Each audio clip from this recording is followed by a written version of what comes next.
Photos taken before tragedy, episode 8. And if water scares you, especially deep water, don't watch.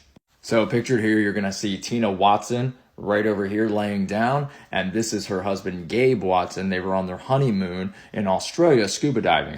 As you can see, it appears Gabe left his wife's body laying down at the bottom of the ocean floor. And further investigation by the coroner found that it was likely Watson had killed his wife by turning off her air supply and holding her in an underwater bear hug. Gabe would ultimately be charged by authorities in Queensland with his wife's murder, but plead guilty to manslaughter and serve 18 months.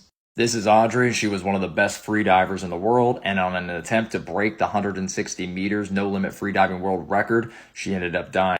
Her death has a lot of controversy surrounding it because upon reaching the 171 meters to break the record, she opened the air valve on the tank to inflate the lift bag, which would raise her rapidly to the surface, but the cylinder had no air in it. A rescue diver on the scene quickly used his air supply to fill up the bag, but it wasn't enough air to get her to the surface quick enough. The dive that was supposed to only take 3 minutes ended up taking 8.5 minutes after her husband, who wasn't prepared, had to put scuba diving gear on to retrieve her body. Much of the diving community actually attacked her husband because he hurried this underfunded record attempt. I guess it had been planned for a later date and had too few safety divers, not enough proper rescue equipment, and no doctors nearby.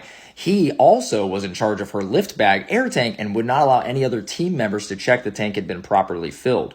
Stephen Keenan drowned while overseeing the dive of another world record holder attempting to cross the arch of the Red Sea's notorious Blue Hole. Alessia was trying to do this in one single breath, and she became disoriented, so Keenan rushed to save her.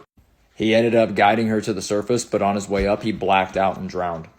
This is David Shaw. He died trying to retrieve the body of Dion Dreyer, who had been lost 10 years prior down in Bushman's Hole. This is a picture of David Shaw at Bushman's Hole, but complications getting Dion Dreyer's body into the retrieval bag at 800 feet cost him his life.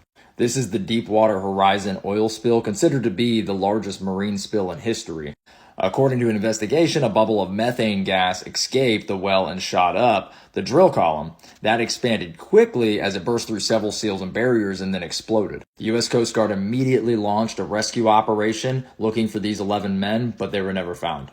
It ended up being one of the biggest environmental disasters in history. And if you're interested, they did make a movie called Deepwater Horizon, which stars Mark Wahlberg, and it's rated 7.1 on IMDb, so it's pretty solid.